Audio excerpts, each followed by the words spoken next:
muscle here, sneaking out from behind the scapula, which actually means it's in front of the scapula.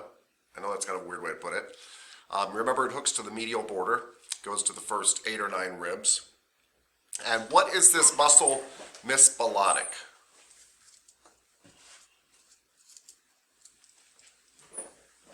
You there? Oh, good. You can guess serratus anterior, but I don't think it's a. No. Guess serratus anterior. Oh, okay. Serratus anterior. I thought it was bigger. No, that's, well, I mean, you know, muscles move, so to speak. I mean, I know they stay in the same attached spots, but they kind of, but anyway, no, that's it. It sneaks out from underneath the lats, and that's the muscle right there. And you nailed it. And it looks kind of sawtooth-like, and you got serratus, sawtooth-like muscle anterior. You did great. Pat yourself on the back. That's serratus anterior. I love it. Thank you, ma'am. Miss Cooper.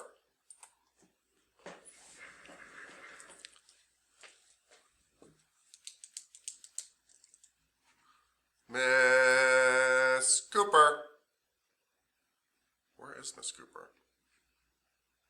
Have I lost Miss Cooper? I have lost Miss Cooper. I don't even understand that. Okay. Let's see here. All right. Miss Felix Osuna, what muscle is this?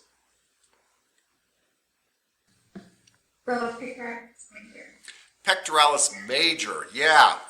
So, what joint does this muscle move? Like, can you?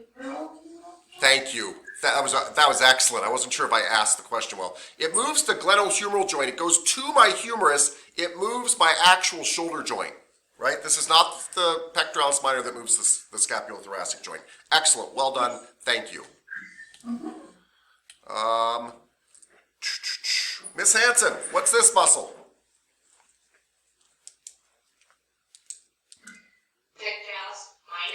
Pectoralis minor. What is its origin and insertions? I don't care which is which, but what are its attachments? Rib and the ribs. Is it the first 3 ribs? I don't even know. It's the ribs. So remember my sign? Like, it's really helpful because the sign tells you a lot. How many ribs does it attach to? 3. Is it the first 3? No, hold on. And which is the first rib it attaches to? I don't know. The 3rd rib. Yeah! So that's why I make such a big deal out of this sign, because it tells you everything. It tells you the size, it tells you roughly where it is, and it attaches to ribs 3, 4, and 5. Okay. And then to the protein process? How about the coracoid process? Coracoid process. Yeah. But which is part of what bone? The shoulder. The shoulder bone? Scapula. Thank you. Well done. I just want to make sure you connected all that. Good. All right. Well done. Thank you. That was a lot. That was cute. The shoulder bone. All right. Okay. Miss Harper, what muscle is this?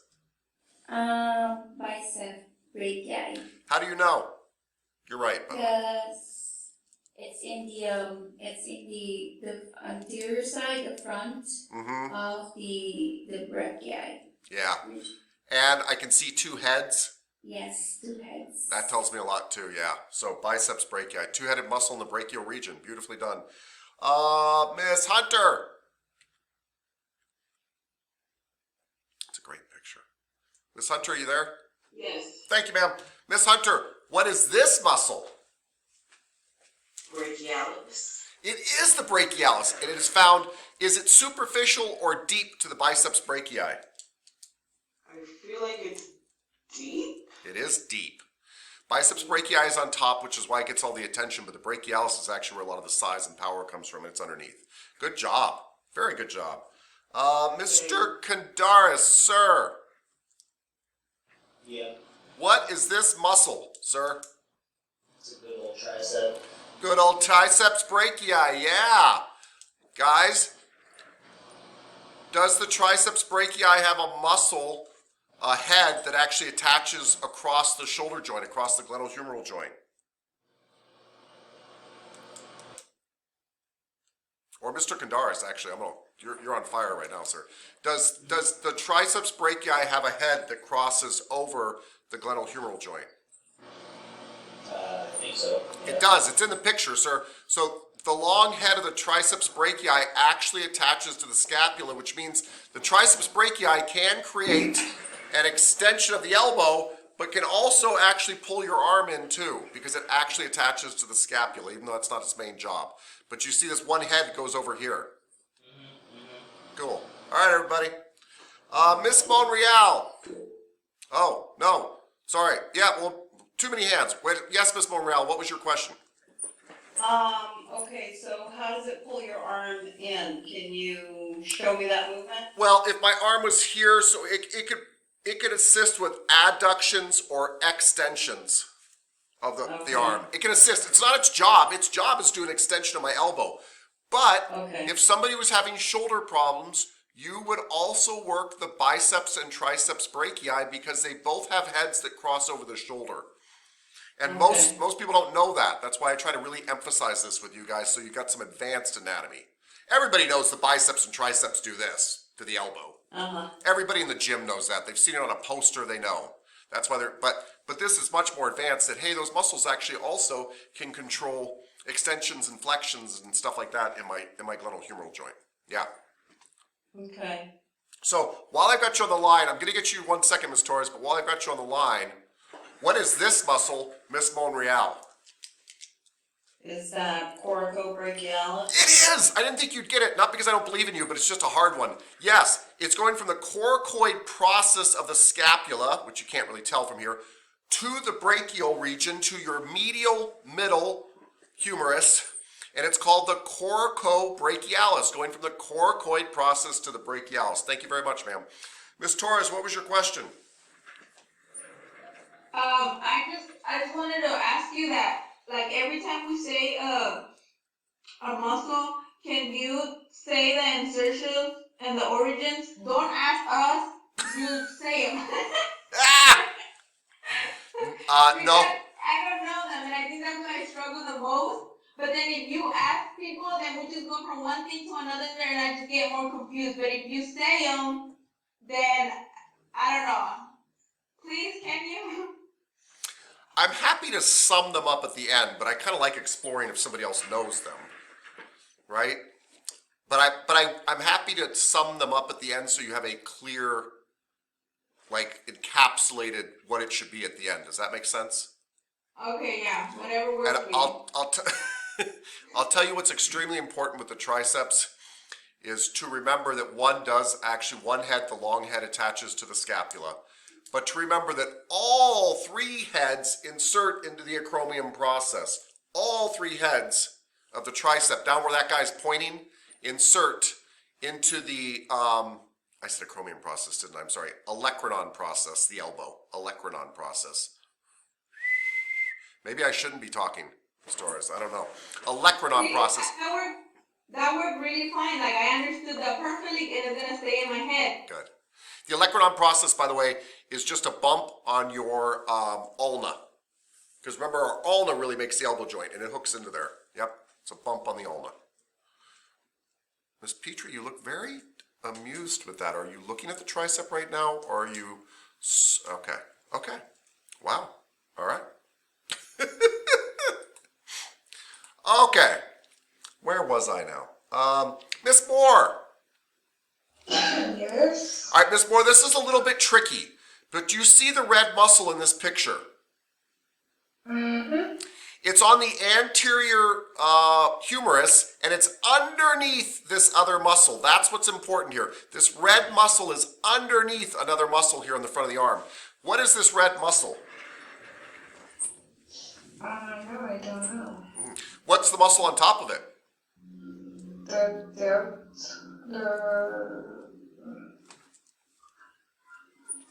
Oh my god, I don't know what it is. Is it? No, it's not the deltoid. No. Deltoid's up here. I need something in the arm, front of the arm.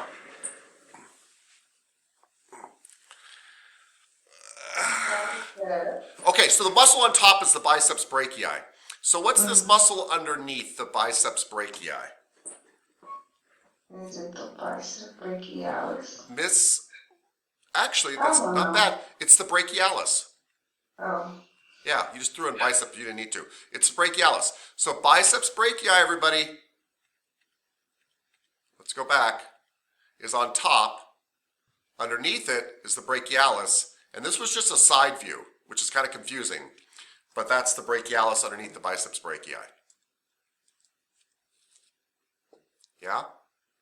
The brachialis only crosses over the elbow joint, which is the humeral ulnar joint. It only crosses over that joint. All it does all day long, the brachialis, is flexions. That's all it can do, flexions. It doesn't cross the shoulder joint. It can't do anything else. If you're having elbow problems, check it out. If you're not, it doesn't do anything else ever. But it is powerful at flexions of the elbow. Miss Cooper. Yeah, Mr. Topscott. Yeah. I've been waiting, but it's important that you know that I was having Wi-Fi issues. I'm not at my house, and my friend was asleep and was trying to get it to work because the connection kept failing. So I'm sorry if you called on me. I was trying to get it to work. Oh, good. All right. Yes, I did try to call on you. That's all right. I'm going to call on you right now. Yeah, I'm so sorry. Okay, yeah, I'll redeem myself since I wasn't on. All right. This one's tough. What is this muscle? It's going from the brachial region, traveling down the radius to the styloid process of the radius, which is this bump here. But the really important thing is this is going from the brachial region down the radius. Is it the brachioradialis? It is the brachioradialis. Ding, ding, ding, ding, ding, ding, ding, ding, ding, ding, ding, dee, dee, dee. You did redeem yourself. You did good. Good job. That is the brachioradialis. Now, do you want to go home with the $500 you just won, or do you want to try to double your money with the bonus question? Miss Cooper. Let's double the money. Okay, we are going for $1,000. I thought this might happen today, so I brought it in today. $1,000. Yeah, we're ready. Okay, here it comes. Okay. By the way, Miss Nguyen, do you know that your hand is literally flashing? Is it just me seeing that? No, it's not just me seeing that. Good. Okay, so Miss Nguyen, okay. Oh, my phone has now. I think you're having internet issues. Yeah, I got you. Okay, no worries.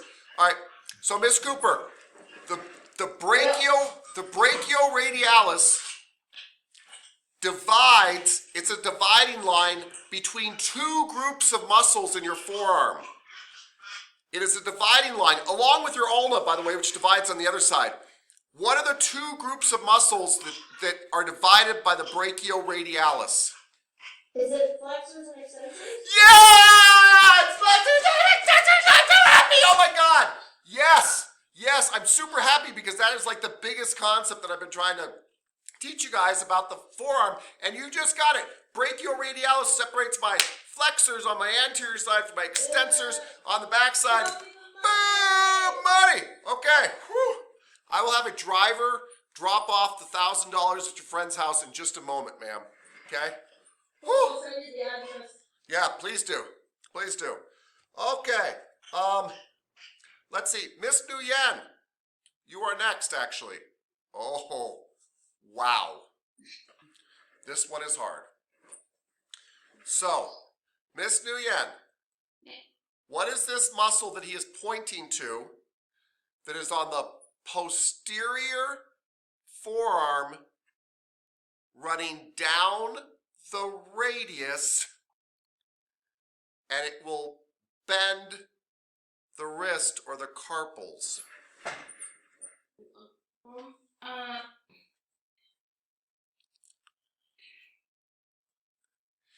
Do you want me to ask you some questions to help? Do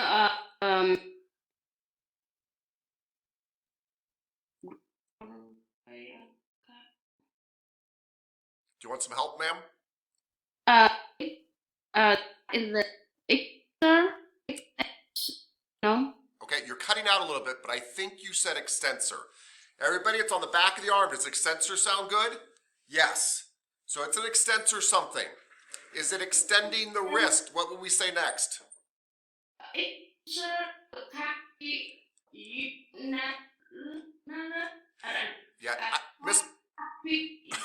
na No, Mr. Yen, I think you're saying it right. It's not even your pronunciation. You're cutting out. So we get the sound like that. All right? And that's not you. That's your computer. I think you said extensor carpi radialis. Yeah. Now, I most sincerely, everybody, don't know if she's right, but I would bet she was right. I don't have a better bet. She picked up extensor. That was great. It's running along. It goes to the wrist, probably carpi. And yeah. Now, by the way, it could be going to the digits and we can't see that or something like that. But let's go with extensor carpi radialis. Let's see what we got here. Yeah. Don't worry about the longus and brevis. Who cares? Extensor carpi radialis. Yeah. Boop, boop, boop. That was beautiful. Good job, Miss Nguyen. That was a tough one. Okay, but I'm sure we have another tough one coming up. Miss Petrie, don't go running away. Come on back. I know you can hear me. Sometimes talking to you is like talking to a wall. Yeah. These are the little things that are hurting our relationship, Miss Petrie. Where did you go? Oh, man, there you are. Yeah, Miss Petrie. All right, Miss Petrie. What is this muscle? Yeah. Can you hear me? Yeah, I can hear you now. Oh, good. Oh, that's great. Okay, so You're- that would be the ulna, the extensor, ulna, carpi, extensor, carpi, ulnar, Is. ulnar, what? Is. Ulnaris? Yeah! Remember, everything's going to sound like Harry Potter. Extensor carpi ulnaris. Yeah, you don't want Harry Potter to be like extensor carp ulnar. Doesn't sound magical, right? Miss Petrie, Okay. Miss Petrie, let's look at where you've come from. When you first started this class, you never smiled about having to guess muscles. You never came running back in the room, excited we could hear you, coming up with all these answers. You felt lost, remember? The whole first class, you're like, I don't know what's going on here. I really don't know. And I'm like, you're in massage school. You're like, this is massage school? Anyway, and look at you. I hope you're right, by the way, but I think you are. So we think this is extensor carpi ulnaris. It's an extensor on the backside. It's going down the ulna to the pinky, and it's a carpi thing.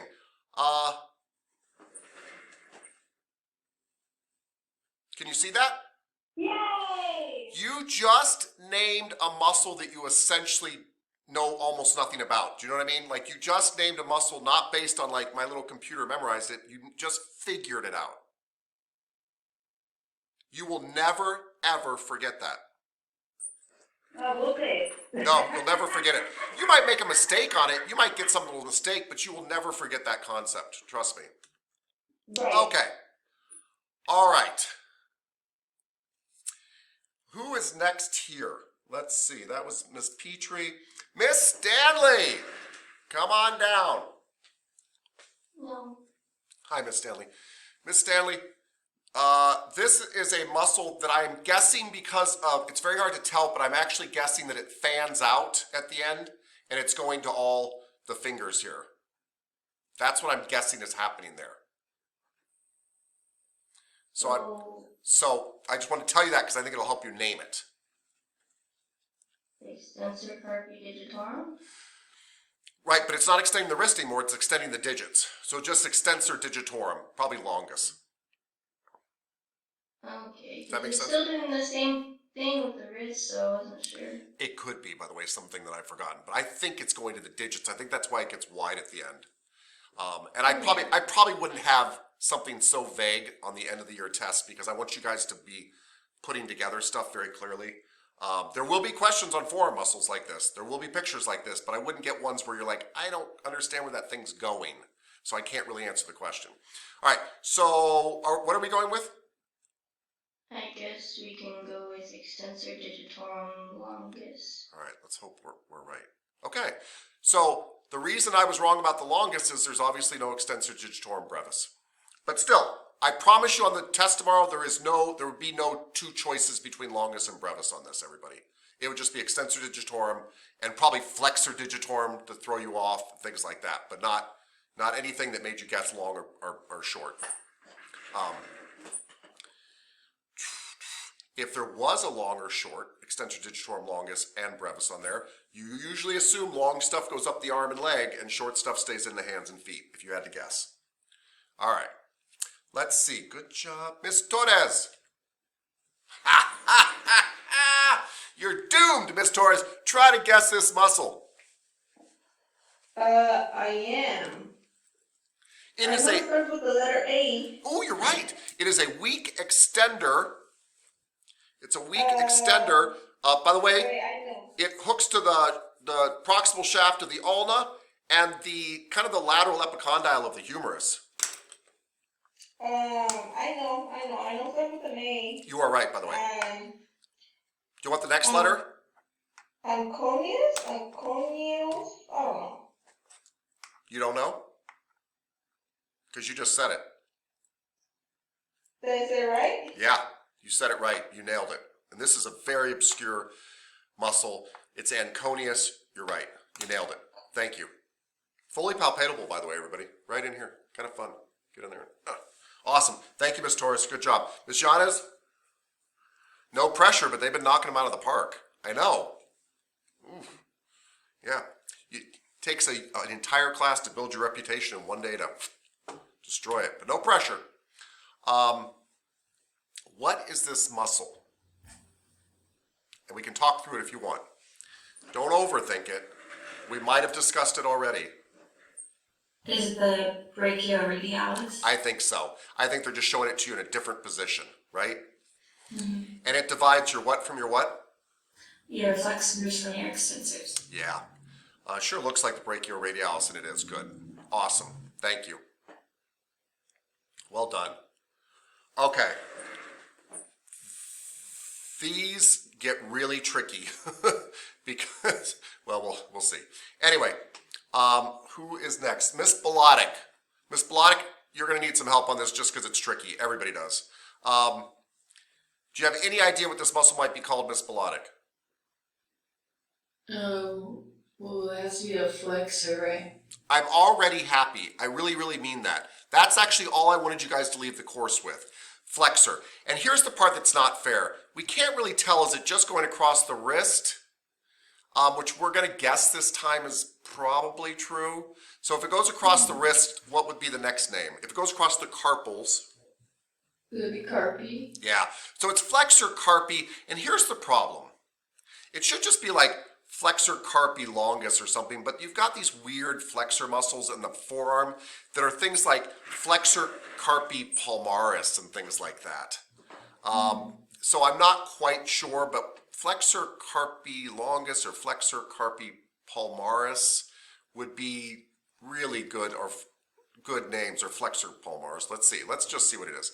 Flexor carpi, radialis.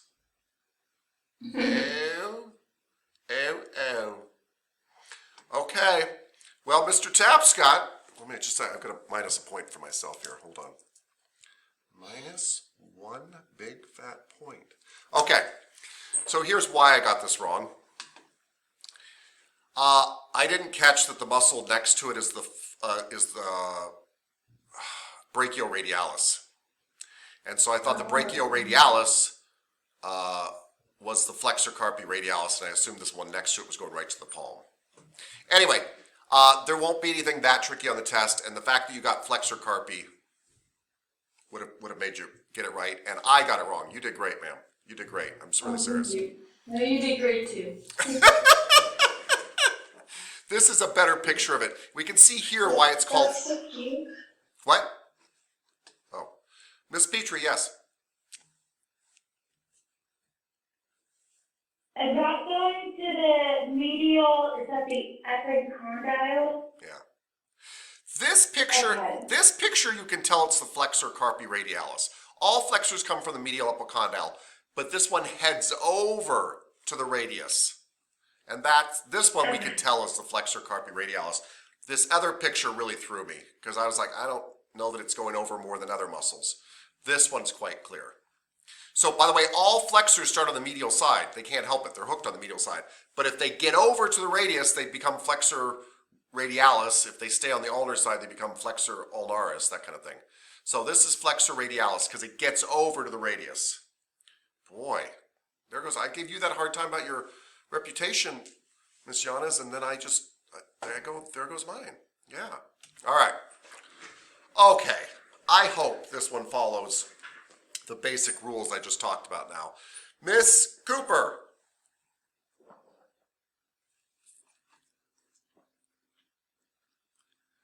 Hi, Miss Cooper. What is this muscle? Hi. Was that the carpi? I'll take carpi. Yeah, the flexor carpi radialis. Is it by the radius or by the ulna? Well, looks like the ulna. Okay. So what should you call it? Flexor carpi ulnaris. Right? Yeah. Might be. Yeah. It works most of the time. Really good. Flexor carpi ulnaris. I love the logic there. Right? I love that you guys are getting what the flexors and extensors are. And then piecing together the other stuff. It's beautiful. Beautiful, beautiful, beautiful. Here's even a better view of it. Nice. Nice. Okay.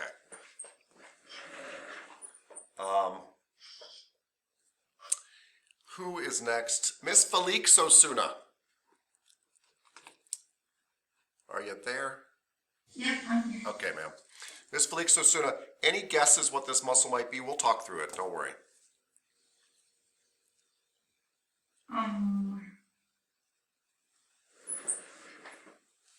Is It it? doesn't also raise. It does. And do you see how it divides out into 4 little tendons? Yes, it's a digital inflection. So, everybody, we just heard her say flexor digitorum. I'm sure she's right about that. I want to warn you all, and don't worry, I don't think you have to memorize this, but it really should just be flexor digitorum longus or brevis, but it's not.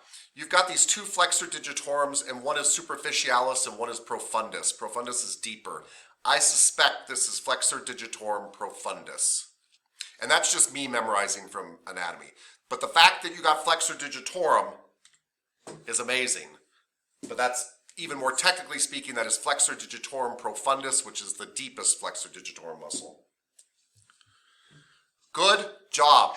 I don't really care, and by the way, if you told a client who was a doctor, if you told a doctor oh, that's flexor digitorum something, I get them mixed up, they would think you were well educated. Like, doctors are the same way. They're like, I don't memorize every last little thing. So that was really good. All right. Miss Hanson, are you ready? Are you nervous? Okay. What do you think this is? Well, it's the other one, so it's flexor digitorum, whatever the first one is. I know, the first one is, the deeper one is weird because it's called profundus, and I don't quite get that. But anyway, yeah, but... Superficial? Make it sound like Harry Potter.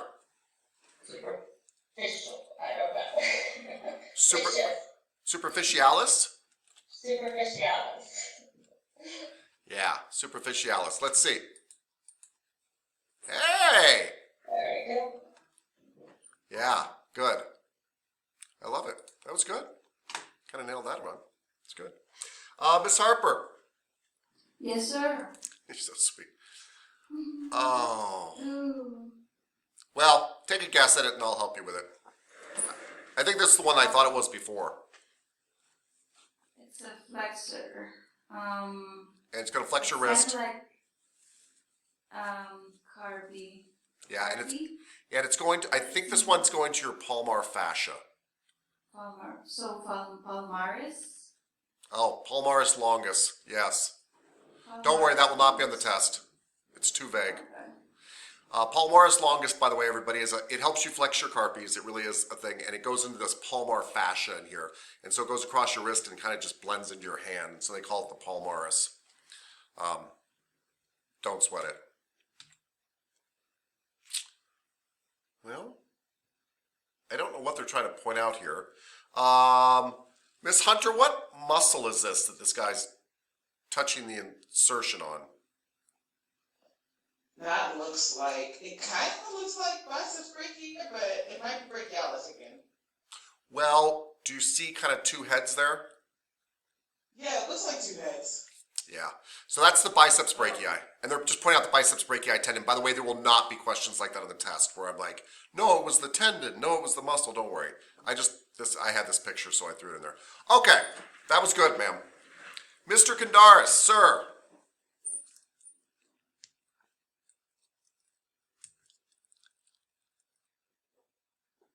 Mr. Kandaris. Where are you? Oh, dude.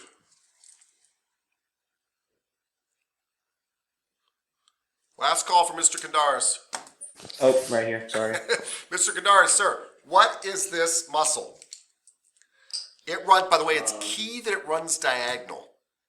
And it's key that it kind of runs between your two bones. Well, I'm gonna assume it's a flexor. No. So, sorry, but by the way, sir, you are correct. I love your logic. It is on the flexor side. It totally is. But it's not going to the wrist. It's not going to the fingers. It's not going to do that. It's going diagonal between the two bones. And so it's going to do something to your radius and your ulna. I think it's going to help them cross over each other. So would it be pronator? Yes! Pronator. How many pronators do you have?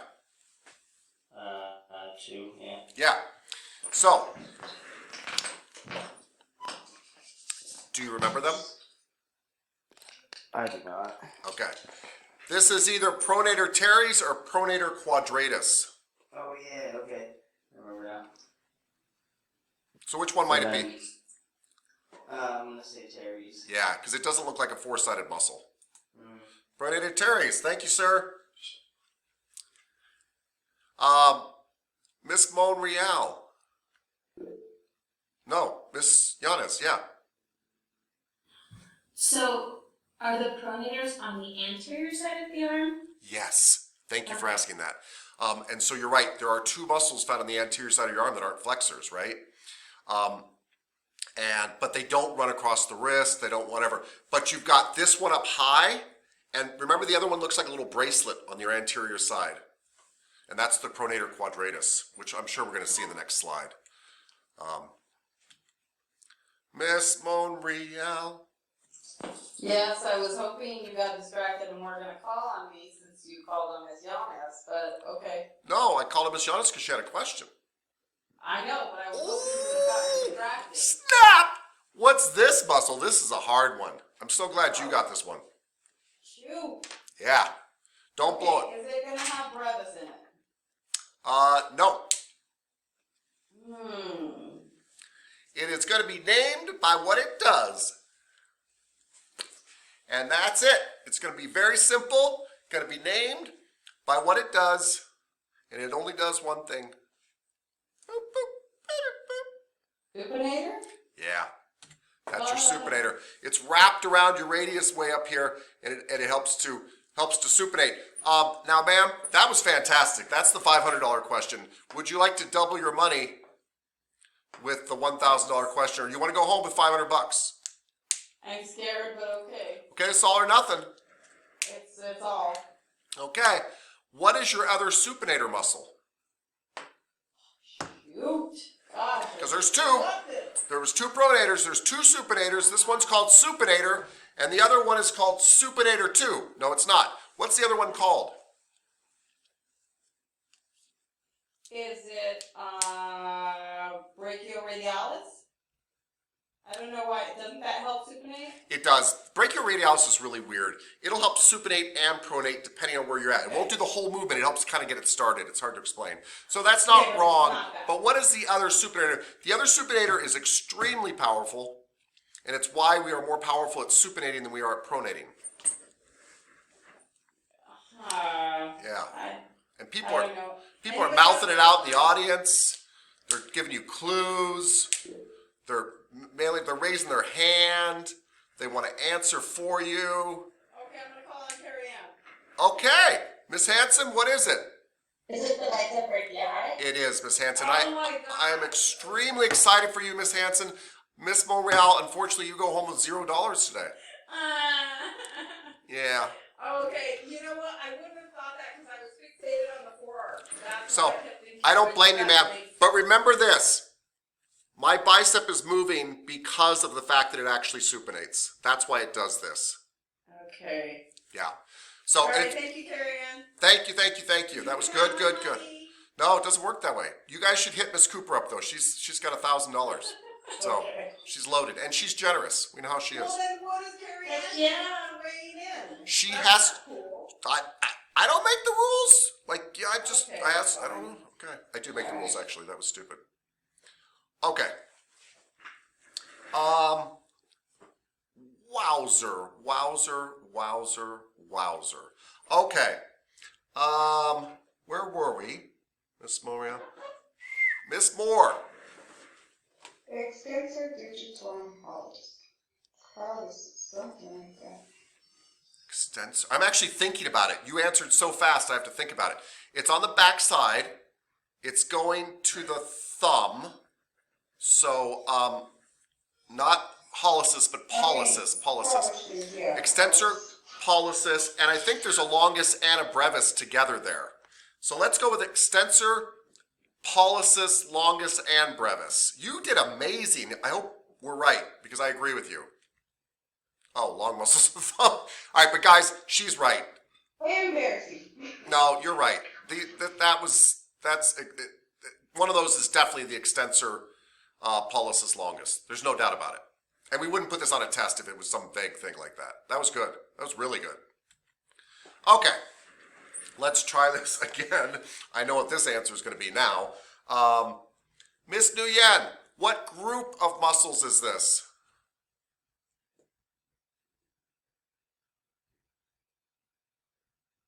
Miss Nguyen?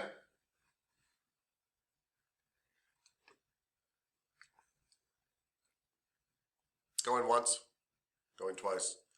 Miss Petrie, what group of muscles is this?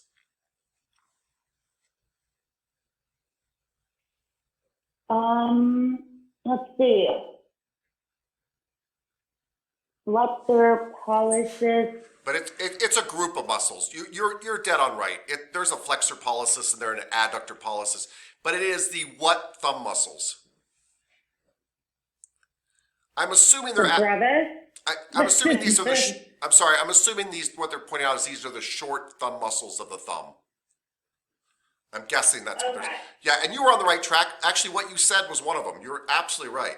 But I think that they're just trying to point out these are the short thumb muscles. Again, don't worry. There won't be stuff on the test like this where there's like, what are they talking about? But those are the short thumb muscles. Good. Okay. In fact, I don't even know if there'll be a thumb muscle question on the test. Let's do some other quick review of just highlights of things you should remember. Yes, Miss Nguyen, are you back? Yeah, I had called out and so please call me back. Okay. I'll call you again. Don't you worry. Okay. All right, everybody. So, let's not forget. Yes, Miss Monreal. Should we take a break soon? Yeah, let's take it right now. Miss Yanes, we're gonna actually never mind. I'm gonna ask somebody else what I just asked Miss Yanes, and hopefully you were paying attention. Yeah. Miss Petrie, you nodded. That means you were paying attention. Good, Miss Petrie. Miss Petrie, you have two pectoralis muscles, pectoralis major and pectoralis minor. What do you perceive are the differences between those muscles besides their names? So the pec major connects to moves at the glenohumeral joint. Right, because it connects to what bone? You were about to say it. The humerus. Thank you. It goes over to your arm, your humerus, it moves to the glenohumeral joint, 100% true, thank you. And then the minor moves the scapula. And the minor moves the scapula or the scapulothoracic joint, yes. Which one of those would be responsible for pinching the brachial plexus coming out of the side of your neck, underneath your collarbone, down your arm? That would be the pectoralis minor. Yeah, the pectoralis minor really can crunch that thing. By the way, there's also a tiny little muscle under here called the subclavius that can pull down your collarbone. That could pinch too. But anyway, that's a good one. Which one is bigger of these two muscles? The major. Yeah, which one is more superficial? Pectoralis major. Awesome. Thank you so much. I really appreciate it. Cool. Miss Hanson. The deltoids share an entire attachment site with what muscle? The trapezius. The trapezius, that's true. The trapezius share an attachment site completely with what muscle? Don't overthink it. With deltoid. Thank you. What is that site that they both share? It's 3 places, but it's all kind of in a line. The acromial process, the lateral 1/3 of the scapula, is that right? How about the spine of the scapula? The scapula, the lateral 1/3 of the acromial process. Clavicle. Clavicle, thank you. And then, is that it? You said all the right stuff, just all over the place. So if you follow the spine of the scapula around, it turns into the acromion process and then turns into the lateral 1/3 of the clavicle. Yeah. So what was that I just said? If you follow the spine of the scapula, it turns into the acromial process and into the lateral 1/3 of the clavicle. Thank you. That's it, right? Yeah, you said it beautifully. I also really just appreciate that you let me tease you and you're always right back. Yeah, I really appreciate it. Thank you. But that was 100% perfect. Thank you, thank you, thank you. You're welcome. Okay. Who here wants a tricky question? Somebody feeling like they need a challenge? Give me somebody. I hate to call on somebody, but I will. Okay, Mr. Kandaris. You're on fire today. You got a full night's sleep. I'm taking full advantage of that, sir. Mr. Kandaris, can you describe to me the 1, 2, 3, 4? I'm just making sure I'm asking right. There are 4 muscles that attach to the medial border of the scapula. The medial border of the scapula, there are 4 muscles that attach to it. Can you tell me what those 4 muscles are? Alright. Levator scapula. All right, so everybody, he's 100% correct. He's talking about the muscle up top here, though, on the posterior side and back, right? The levator scapula. It's going up to your neck here. Levator scapula. Good, sir. Bam. The rhomboids, major and minor. So he's talking about rhomboids major and minor. So if we went from the bottom, you did perfect, sir. But it'd be rhomboid major, rhomboid minor, levator scapula. He just nailed all of the muscles that hook to the medial border of the scapula on the posterior side. But we know that scapulas are really weird. What's the one that also hooks to this side and then runs under the scapula and goes around to the front? What's the last one, sir? Is it serratus anterior? It is. It is. And this is the question that Tapscott is obsessed with, because the serratus anterior and pec minor can argue with rhomboids major and minor, and they can constrict your entire chest region. They can be what makes shoulder tension seem bigger than it is, all that stuff. You nailed it, sir. Thank you very much. Thank you, thank you, thank you. Miss Hunter. Yes. Miss Hunter, there are 2 muscles that lay on the anterior side of your humerus. So there are 2 muscles that lay on the front of your arm. What are those 2 muscles? Biceps brachii. Yes. I picked you. And brachialis. Yes. Biceps brachii and brachialis. Which one is more superficial? Brachii. Biceps brachii. Biceps brachii? Yes. Which one has 2 heads? Biceps brachii. Yes. Which one crosses over 2 joints? The long head of the biceps brachii. Yeah, you can even argue both, by the way. But anyway, yes. Yes, exactly. Well done. Thank you. Thank you, thank you, thank you. That was really well done. Miss Torres.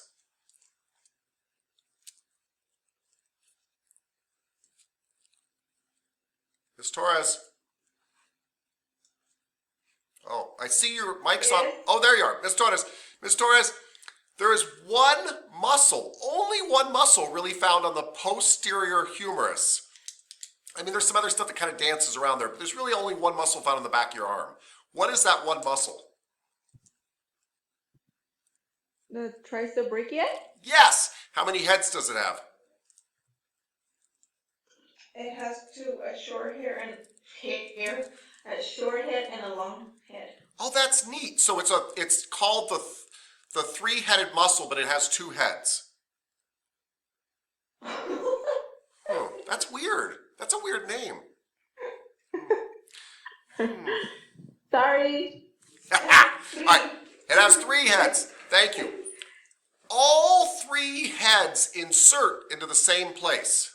Where do all three heads insert into? The elbow. Yeah, the olecranon process. Yeah, that one. So say olecranon. Olecranon. Olecranon, yeah. Olecranon process of the ulna. Cool. Which means that all three heads can help you do what action when they cross the elbow? Extend the elbow. Thank you, ma'am. Yeah. And one head does go over to the scapula. But anyway, but you're exactly right. You answered my questions exactly right. Thank you. Thank you, thank you. Miss Harper. Yes, sir. Miss Harper, what are the 5 abdominal muscles? Transverse rectus abdominis, transverse abdominis, and external and internal oblique, and then the quadratus lumborum. Excellent. That is exactly right. Which is the deepest of those abdominal muscles? The QL. She's right, the QL, everybody. We know we can access it from the back, but it's considered the deepest because we look from the front. We do anatomical position. Yeah. All abdominals essentially attach one part of my body to another part of my body. All your abdominals essentially attach one part of my body to another part of my body. What are those two parts? Your ribs and your pelvis. Yeah, ribs and hips, ribs and pelvis, however you want to say that. Beautiful, beautiful, beautiful. Tricky questions now, ma'am. If I do a flexion of my spine, what abdominals help me do that? The rectus abdominis. Rectus abdominis, number one answer. You're absolutely right. And by the way, just so you guys all know, the external and internal obliques, which help me turn, if they work bilaterally, they'll help with the flexion too, because both sides are pulling down. Well done. Which one of the abdominals is also known as the hip hiker? The QL. Thank you. Which one of the abdominals acts as a big belt around my body to kind of cinch in all my other abdominals? That's the transverse abdominis. Yeah, beautifully done. Okay, thank you, ma'am. You nailed it. I Yeah. have questions. Yeah. We do it yesterday in our review. It's the internal and external oblique. Yeah. You know when you turn on the side. Yeah. I'm just confused. Like when you turn on the right side, what is the Yeah. No, I got you. The question. Can I show? I literally don't memorize it. Can I show you how I figure it out? Okay. Okay. I mean, I think it'll help. So you got to remember the hand gestures because they really, really help. But here's what I do. I literally do. No, what abdominals are these? That's the external. Right. And what are these? Because I'm going inside my own hands. That's the internal oblique. Okay. So what we do is I first make an external oblique. Okay. Yeah. Now my hips aren't going to turn. My ribs have to turn. Right. So if my hand stays stuck on my ribs and I pull myself this way, what happens?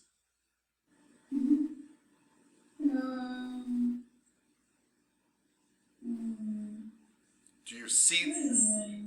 Do you see that it would turn me though? Yes, it Okay. turns you to the side. the other Right. side. So when this muscle contracts, yeah, it turns me to the opposite side. So my external oblique on this side turns me to this side. Yeah. Okay. Let's do an So now it's internal. opposite. Let's do an internal oblique. What happens if this pulls? Oh, it's in the same side? Yeah. Just contract. So here's really cool though. I love this part. Watch this. All right. What muscle am I kind of faking here? What's this muscle? Oh, that's the external. Yeah. What muscle am I faking here? That's the internal. Look, they're parallel lines. So the external oblique on this side is parallel to the internal oblique on this side. So when they contract, here's what they do. Oh. Did that help a little bit? Yes, sir. Good. Yes, sir. By the way, I asked the question about the abdominals because it's actually the most confusing kinesiology question I can ask. But it really shows, can you visualize, can you turn, can you see muscles on different sides working? But it's very tricky. Yeah. But normally, by the way, the real quick answer is when you guys are turning, normally your internal and external obliques are both working on opposite sides unilaterally. Okay. Right? Normally you got an external on one side and an internal on the other. Your face is so funny.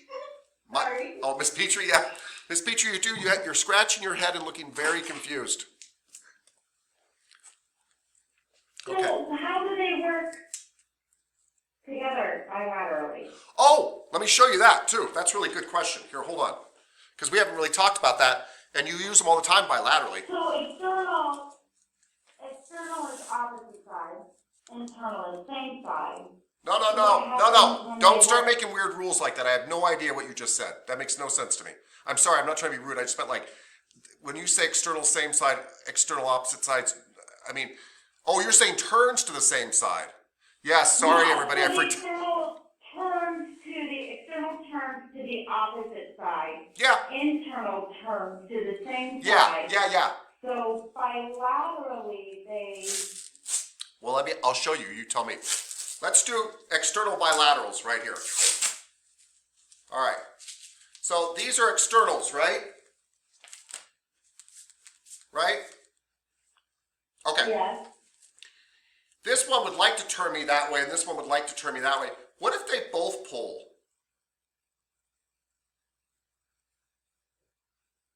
Then you do a flexion. Yeah. They're diagonal. And so if they both pull, they just pull me forward.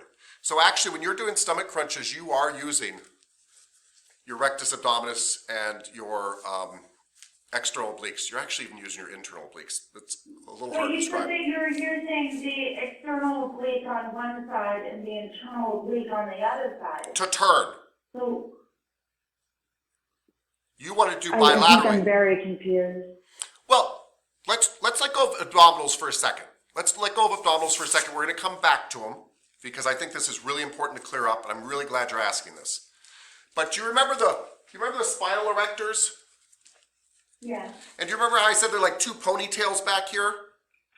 Yeah. And if you pull one ponytail, I kind of go this way, and if you pull the other ponytail, I pull Yeah. this way, and if you pull both, what happens? I go this way. Yeah. Abdominals are kind of like that. If I've got these two diagonal muscles, and I pull one, sure, I twist. But if I pull both, I can't twist. And they're still going down. They are pointed down, so if I can't twist, I go down.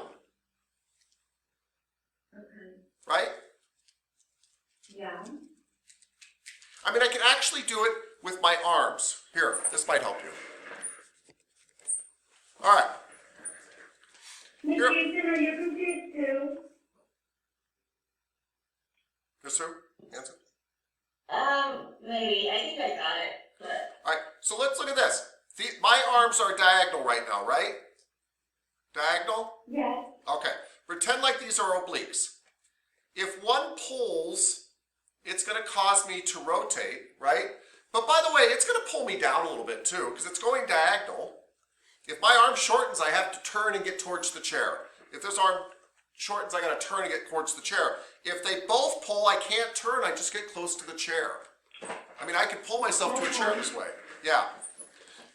Is that the internal and external working together bilaterally then? Yeah. If they're working bilaterally, you get a flexion. Here's what the other thing is confusing too that I probably threw you off, and I apologize. When we're talking about rotations using internal and external obliques, other muscles are stopping you from flexing. You want to flex at that point. Anything that goes diagonal, like if something's going diagonal like this, it wants me to go in two directions at once. Right? My external obliques really, here's the real answer. Let's just talk about one unilateral, one external oblique. If this muscle contracts, it turns me and flexes me. I am rotating and flexing. But my body stops that so I can just do a rotation, or uses both sides to do a flexion. But it's always actually trying to rotate me and flex me. It's trying to get this point closer to this point. And the only way to do that is to rotate and flex. The only way I can get this point closer to this point is rotate and flex. So the obliques have always rotated you and always flexed you. We were just talking about how to create a rotation and take away the other stuff, or how to create a flexion and take away the other stuff. That's why it gets so confusing, because this involves unilateral, bilateral, diagonal muscles, rotations, and flexions. I can't think of something more confusing to talk about.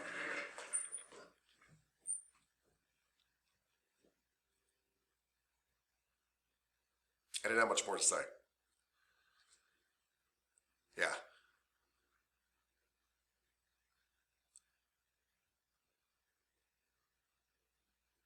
Okay. Ms. Hunter, you have your hand up. Yes. Sorry. What I was confused on. Yeah, please. This entire freaking time, and I didn't realize it till now, was that when you say your hands are pointed internal or something, or externally, to me it didn't look like that. And so I could never compute it. Like, I never understood it. By the way, internal and external just mean the layers of the muscle, not the direction they're going or anything, right? Your external obliques are just more external. Your internal obliques are actually just inside them. That's why they got the names. But you move your hand position at different spots. So, shoot, it'd probably be easier if I just show you. But it's just like when you do the crossover, I think that your hands are internal. They are. Is that right? They are. Okay. Well, then I got that opposite. I think your hands are external because your hands are outside. Like, I know, but that's what I was trying to add. Right. I get you. I get you. But by the way, and that's just me using hand, but to me, this is my hands outside. I'm now going to put them inside kind of each other and get them over here. This is internal. Okay. And I actually am just doing that to show this angle. Right? Alright, so crossing your hands over inside. Because when I was trying to remember this for a test or something, I was like, yo, this doesn't make sense. Like, I don't know. But now I know internal is opposite, correct? Internal, you mean internal rotates to the opposite side? Yes. Oh God, I don't know. I'm gonna actually literally have to think about it. Internal, no. Internal rotates itself to the same side. Okay, internal same side. Damn. That's why I don't like rules, because I kind of. Question that I might get messed up on. So anyway. Oh well, you're still getting 99 right. This is just that's the one out of the 100 you'll get wrong. Miss Hanson, do you have something? You might have to go over it again in that. Yeah. So, the external are a little bit higher than the internal too, right? Oh gosh, I wasn't even getting into particulars about exactly where they align. Yeah, I mean, oh gosh.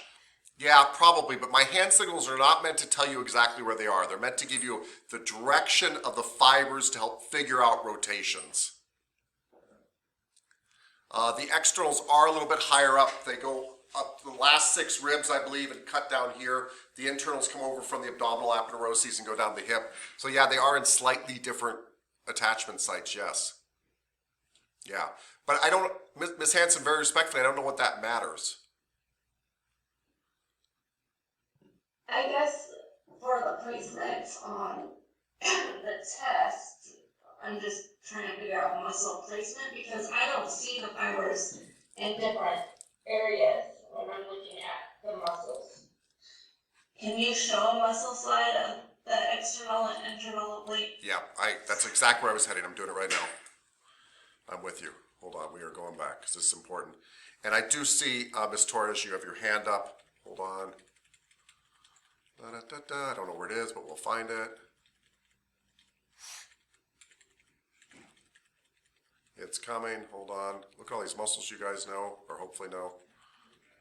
Okay. So this is not, what is this muscle, Miss Hanson? That's internal. No.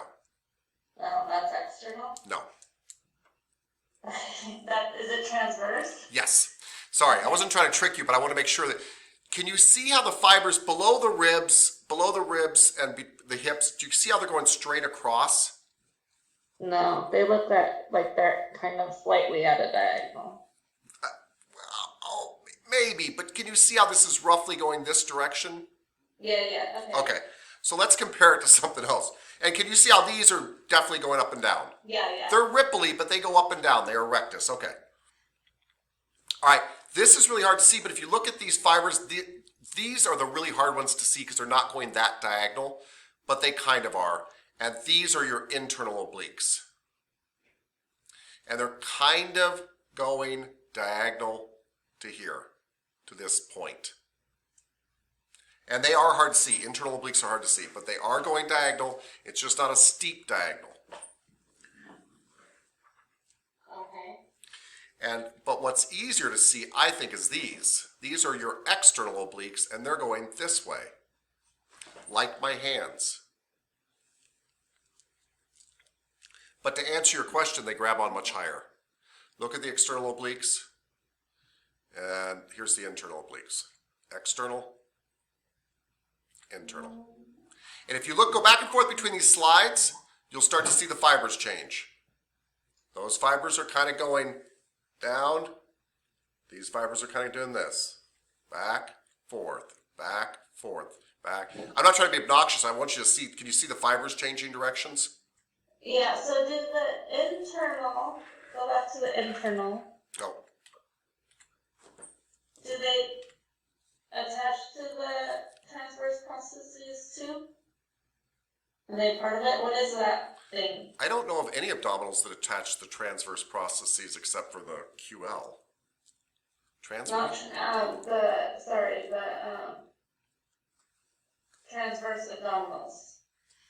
Oh, well, the transverse abdominis kind of weaves around all that stuff and belts it. Okay, Yeah. so is that what that belt thing is? I know I'm pointing at my computer. Oh, you're asking about this thing right here? Yes. That is the that is the thoracolumbar aponeurosis cut. Okay.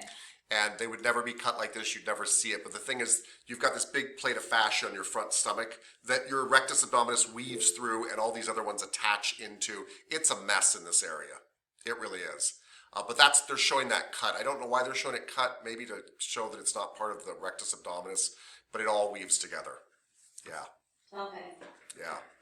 And I'm sorry, I can't tell you more than that. It really does weave together. You've got a big thoracolumbar aponeurosis on the front of your tummy, abdominal aponeurosis on the front of your tummy, thoracolumbar on the back, and your abdominals weave in between both of those and your ribs and your hips to pull everything together, because that's the hardest thing your body has to do, is get this upper body to kind of sync with the lower body. Hold that thought for a second. Ms. Torres, you've been very patient. I actually wanted to just, tell you what's in my head for you to confirm it or not. Yeah, I love this. Go ahead. The external moves to the opposite side. No. Wait. Yeah, that works. External moves And to then the... the internal goes to the same side and then unilaterally flex. Bilaterally. Or bilaterally. Bilaterally Yeah, do a flexion. By the way, that's all correct. Let me ask you a question, Ms. Torres. If I do a lateral flexion of my spine, what abdominals help me do that? Your internal and external obliques. On the same side, working unilaterally. Um, Because then what's happening is these guys cross over here, they both grab on and pull me over. They both grab on and pull me over. Just to make it even more confusing. Does that make sense? I think that's like the easiest part. Oh, good, good. Yeah. All right, well then you've got it. Everything you said, everything you and I just said, as far as I know, is true. Okay, I hope I don't forget it You're not going to forget it. tomorrow. If you guys remember the hand signals and play with them, and the reason I want you to do it that way is I want you guys to leave kinesiologists.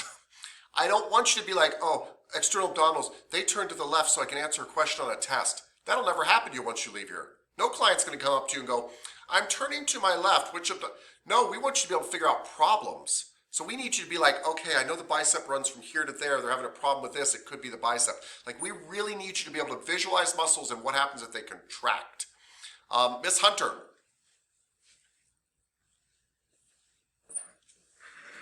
No? Oh, yes. Okay.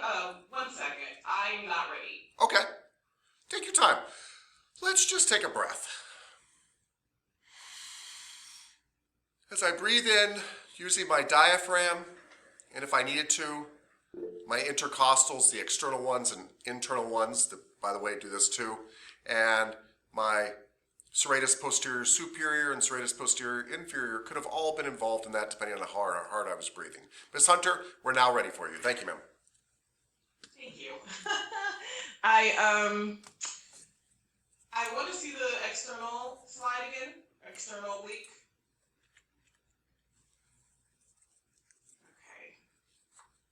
Okay.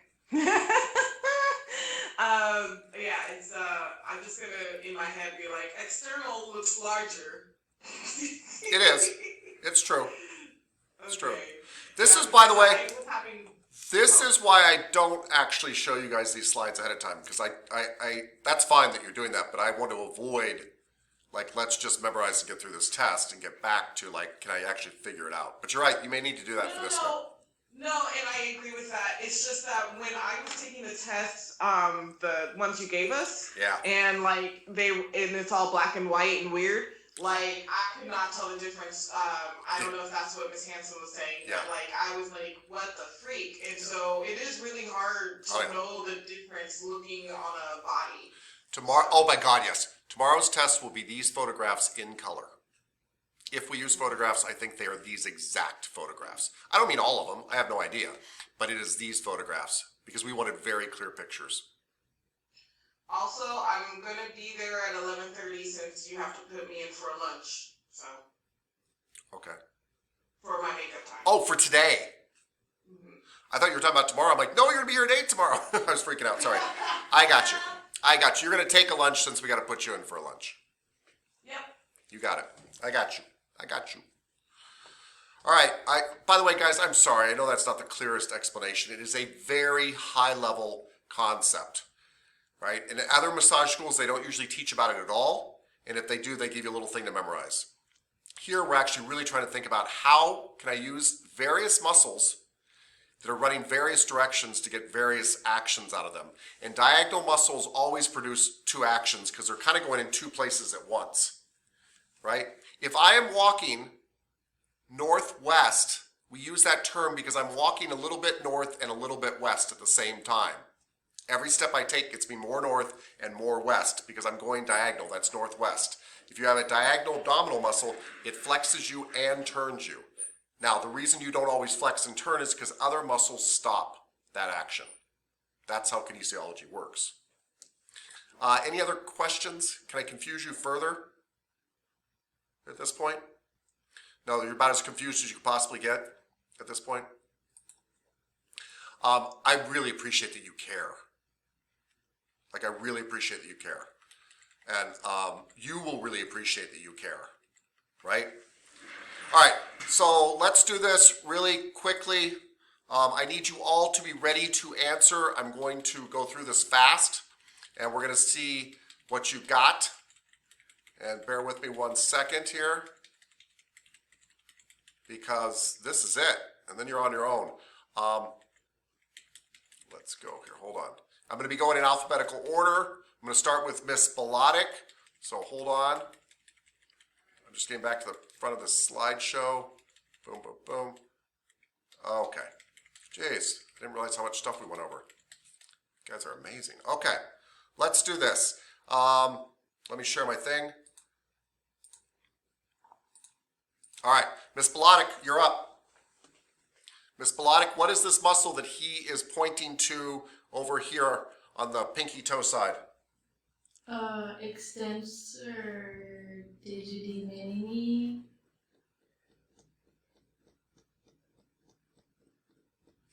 Sorry, is that wrong? It is wrong. But you, by the way, you've got the right idea. Don't be hard on yourself. There's a mistake in it. I know it's digiti minimi, right? Yes, you're right on digiti minimi. For one thing, if it's on the bottom of the foot, would be an extensor or flexor. Flexor. So flexor digiti minimi is an excellent guess. What happens if it goes out to the side of the little toe and actually could pull it out from the side of the foot? It inverts? Well, that's if it grabs on the whole foot. But what do you call it when I do this? What do you call it when I do this? Abduct? So what is it now? Flexor. No. Oh. Abductor digiti minimi? Yes. Abductor digiti minimi. Good job. Really good job. By the way, flexor digiti minimi would have been an excellent guess too. I mean, I could easily see doing that. Awesome. Thank you. Miss Cooper.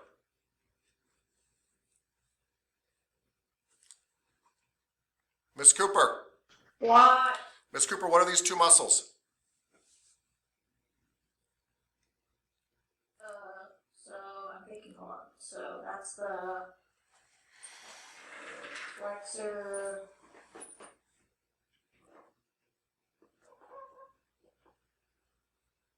Is that the flexor digitorum longus? Well, I doubt it's longest because it's on the foot, but flexor digitorum brevis probably. That's good. What's the next one?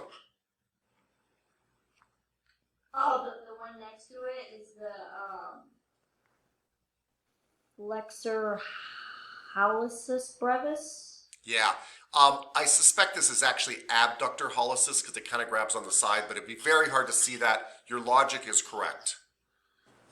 Flexor digitorum brevis, abductor hallucis. Good job. Thank you. Miss Fleeks Osuna, what's this muscle?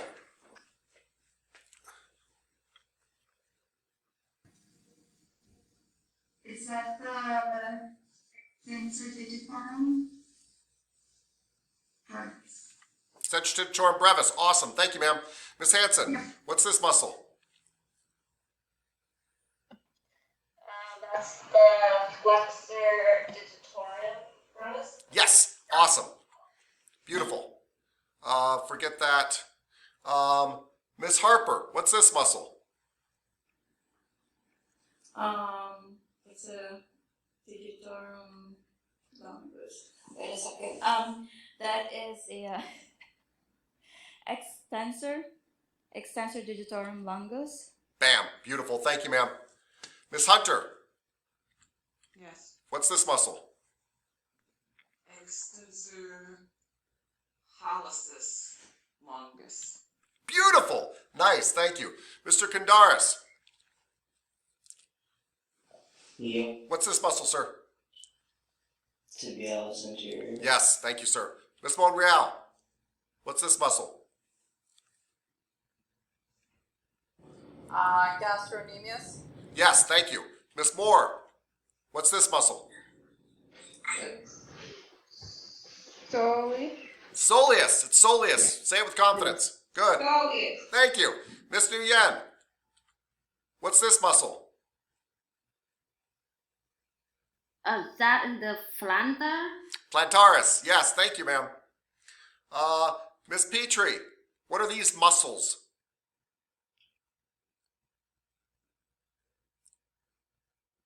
Is that the fibularis or the peroneal? Beautiful. It is both those things. Fibularis or peroneals, peroneus longus and brevis, fibularis longus and brevis. Beautifully said. Great. Miss Stanley, what's this muscle?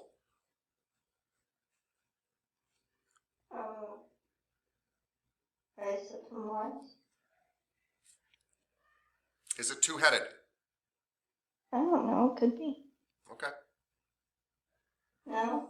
What muscle group is it part of? Is it the quads? Okay. What are the 4 quads?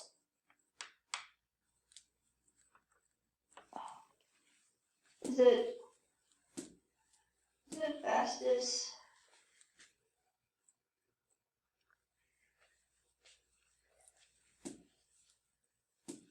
Can you name the 4 quad muscles, please? Is the I'm thinking. I get them mixed up with one another. It's okay.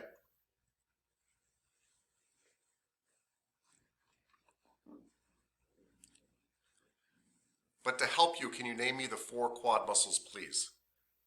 Rectus femoris, vastus lateralis, vastus medius, and vastus Intermedius, yeah. Close enough. So you said this is a quad, so it's definitely not biceps femoris, so you know it's one of those 4. Which one is it? I meant to say that. The rectus femoris. Beautiful. Good thinking. Love it. Thank you, ma'am. Miss Torres, what's this muscle?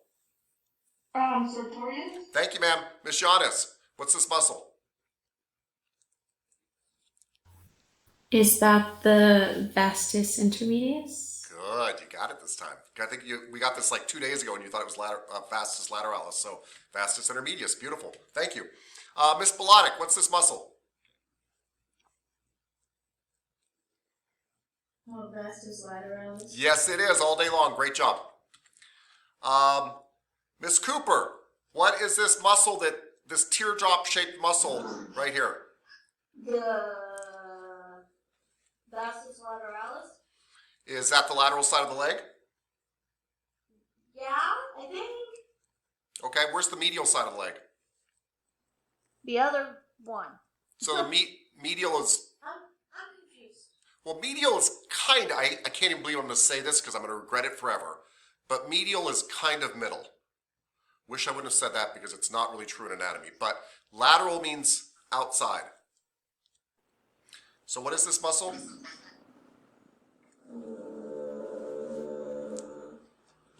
Something medialis? Yeah! So what muscle group's it in? So is it the vastus medialis? It is all day long. Thank you, ma'am. Good job. Really good job. Miss Fleek Osuna, what's this muscle group? The hamstrings. Beautiful, thank you. Miss Hanson, what's this? That is your gluteus maximus. Yeah, by the way, thank you, Miss Hanson. This is hard when somebody's like barking at you. I get it, everybody. You guys are doing great. Miss Hanson, thank you. Miss Harper, what's this? Gluteus medius. Yes, gluteus medius, thank you. Sorry, I'm getting feedback from, I'm going to mute you, Miss Cooper.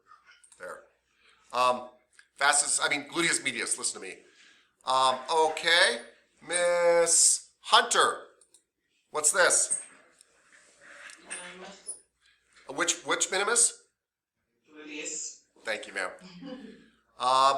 Mr. Kandaris, what muscle is this, sir? Your TFL. And what does that stand for, sir? Tetrafasciolata. Yeah, thank you, sir. Miss Monreal, what's this muscle?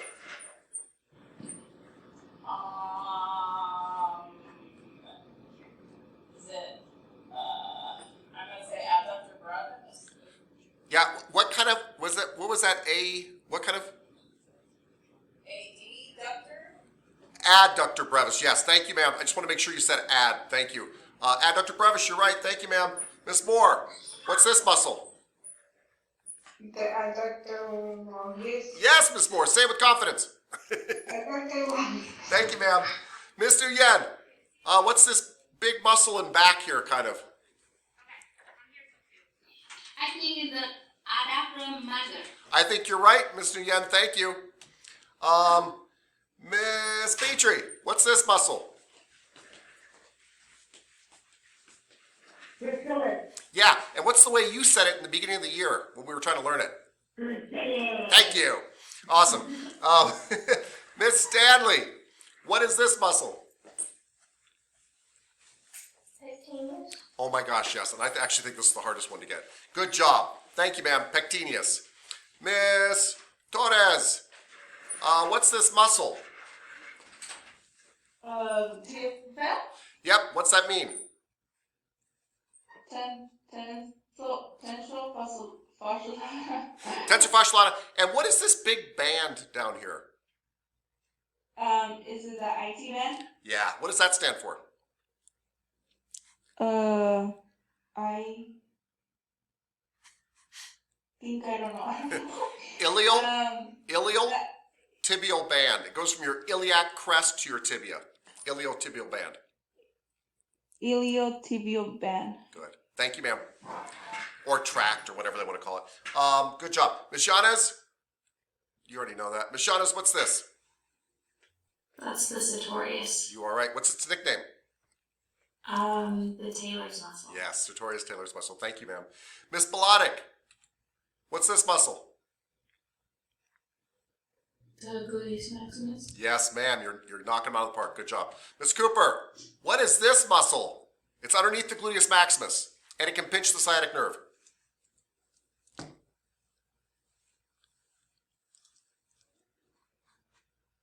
Miss Cooper?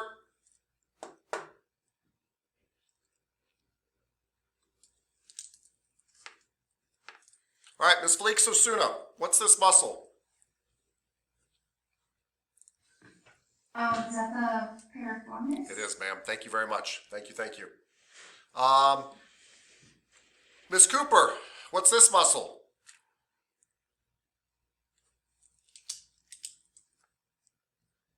Okay. Miss Hanson, what's this muscle? Quadratus femoris? Yes, it is. Quadratus femoris. Good job. That's beautiful. Don't, yeah. Just stop. Yes.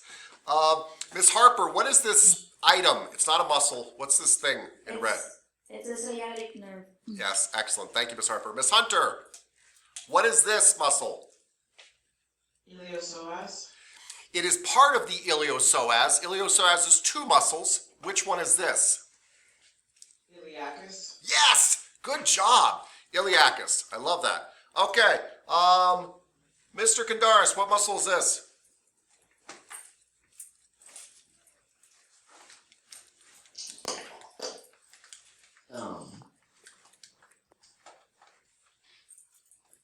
Is it the psoas? Yep, psoas major, sir. Psoas major. Awesome. Thank you. Miss Cooper, what is this muscle? I can't hear you, ma'am. I was saying, I know you called on me, and I'm really frustrated because I lost my connection right as you called on me. Okay, it's okay. Just tell me this muscle.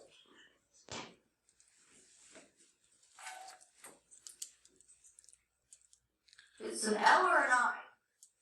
Well, what group is it part of? Is it spinal erectors? Yes, erector spinae group, spinal erectors. Absolutely. So what are the three spinal erectors?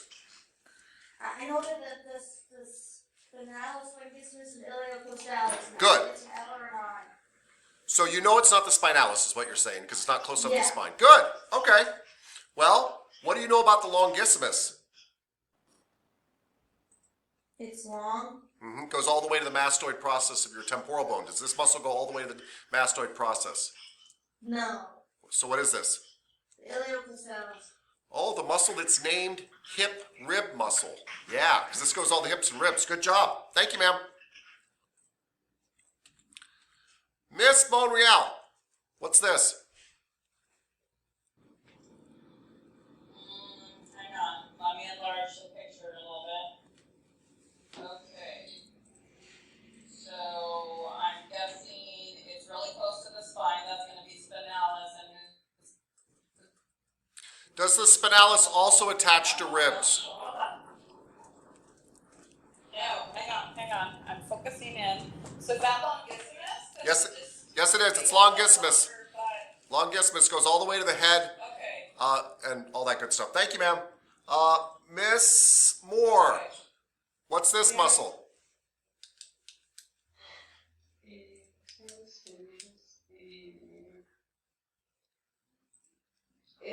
No, it's not iliocostalis. You already said spinalis. No, we didn't. Wait, spinalis. It is spinalis. Thank you, ma'am. Good, got it. Miss Nguyen, what are these two muscles? I think it's VP, at the mud, I don't know how that, in the mud P, Multifidi yeah, mudpity, and I forgot one, that, and the mudpity, and, Rototores. oh, rotate. Rototores. All right, Yes. Multifidi and rototores. Good job. Thank you, ma'am. Miss Petrie, what's this muscle? These are a little trickier. Is that the, capitis, spinalis capitis? Flip it. Oh, capitis spinalis? Oh, wait, I'm sorry. I looked you. You were on, yeah. It's splenius capitis. Spinal capitis? Splenius capitis. I'm sorry, I got Thank lost you. here. Splenius capitis. No, sorry. But by the way, with the information you had in your head, you would have gotten that right on a multiple choice question, right? Because you had the right words and everything. Good. Splenius capitis. I love it. Where am I? Miss Stanley. What's this muscle?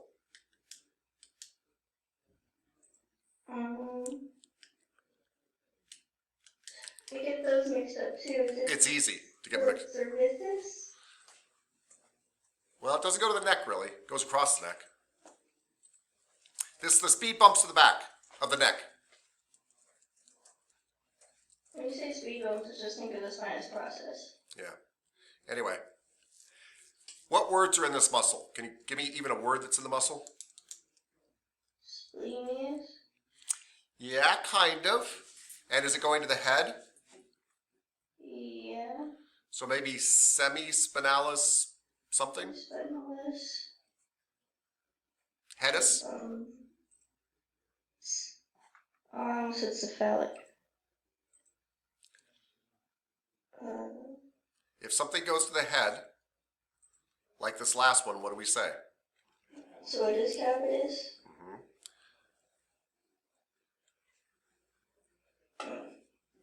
Semispinalis capitis. I don't like those ones. I don't either. I actually really don't. I'm totally there with you. All right, everybody, but we are out of time. That's what's unfortunate.